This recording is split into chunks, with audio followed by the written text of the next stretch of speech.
I'm from West Philadelphia, through and through. Yeah, like through and through.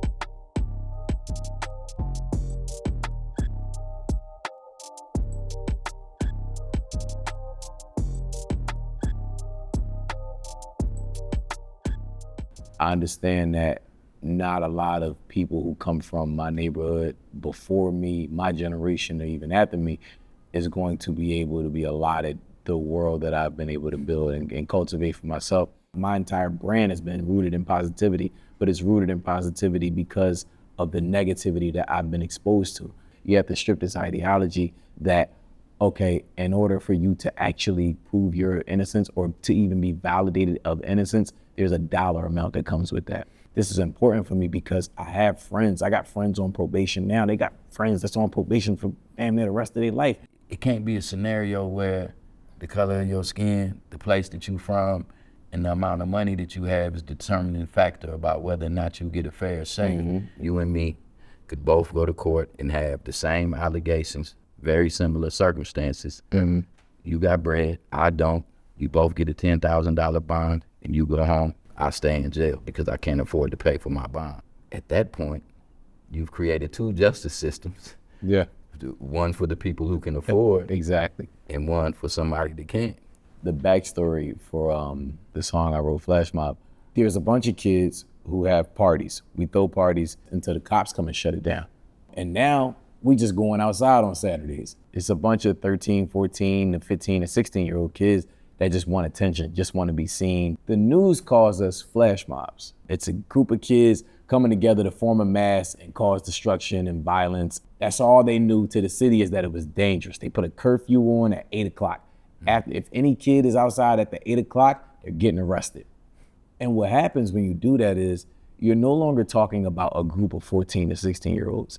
You're talking about a bunch of animals that broke out of a cage somewhere or that needs to be put back into a cage. For me, when I wrote the song, I wanted to explain it from the perspective of what did it feel like when I was 14 in the flash mob, just young, wild, free, and then what does it feel like now, 14 years later, when you're looking at it and it's like the same people that you called animals, now public figures like myself, you're talking about now these local community, community leaders, and these are the same people who you called animals. These are the same people who y'all wanted in cages, who you was looking for any reason to bastardize. You're talking about kids who didn't understand their mark in the world, and now their coming of age story is a story that was in a box, in a box with a gate around it.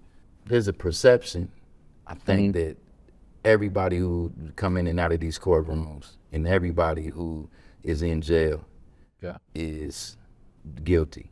These people are dressed in an orange jumpsuit, which honestly is the outfit of a criminal, and people will look at you and say, you wouldn't be here if you didn't do anything. What you just said was my exact sentiment when going through what I went through in Kentucky.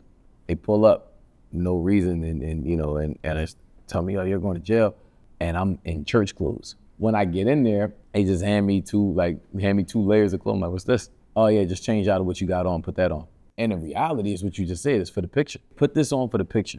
Because when we post this up on the internet, when we show the world what it is and what you look like, we want to show a criminal. I smiled in the mugshot, and I know it went viral, whatever, everybody laughed. I'm like, what was important about smiling in that mugshot was I was like, I refuse to let you paint me as a criminal. The work that we do on the ground level is to be able to serve that one individual who's experienced that crisis. Anybody give us a referral and say, hey, this person in jail, man, they really need your help. These are the circumstances. We'll go into the jail, interview the person. We decide, okay, this is somebody we think we can help. We're gonna pay the bill. Yeah. Every time you got court, we're gonna send you a notification, more than one. We're gonna send it a week in advance. Do you need a ride? If you say we do, we're gonna set up transportation and get you to and from court. That gets people through. And so that whole false belief that somebody's own investment and them putting their own money up is what's gonna get them back to court, we've blown that out of the water. And there were people who say, hey, that thing that you guys are trying to do, that'll never work because it's not their money. Why would they care? They won't go back to court. 92% of the time, people are going back to their court date. So the overwhelming majority of people didn't need their own money on the line. All they needed was an opportunity to be able to come home. I have a younger a younger like god brother. Basically, I grew up with him. He was charged with 3rd-degree murder for something that he was completely innocent of. And now when he's going through the trial and I'm talking to his mom and his sisters, and they have no money for a lawyer, they have no money for they're doing like fundraisers with all the family, all the friends. I'm giving them all the money that I have, and they're telling me the story. It's like, this is a kid who all his life just played basketball. That's it. Never been in any trouble, wasn't a tough guy, don't even do drugs. This is like an innocent kid. He wanted to model. And he model and play basketball back and forth. And now you're telling me he's 3rd-degree murder. I think he's now on his year 6 just being in jail. When I think about that, I'm like, this kid just got his life stripped away from him. And he has to come back home now 30 years old and figure out what's the next steps. At that point, you realize like my existence is controlled by someone who does not view me as a person. They view me as a docket number. We've served 40,000 clients at the Bail Project, which is an incredible number by itself. Absolutely. But when you put it against the fact that on any given day, there could be 500,000-600,000 people in jail, Right. There's no army big enough to be able to make that kind of intervention with the individual. Mm-hmm.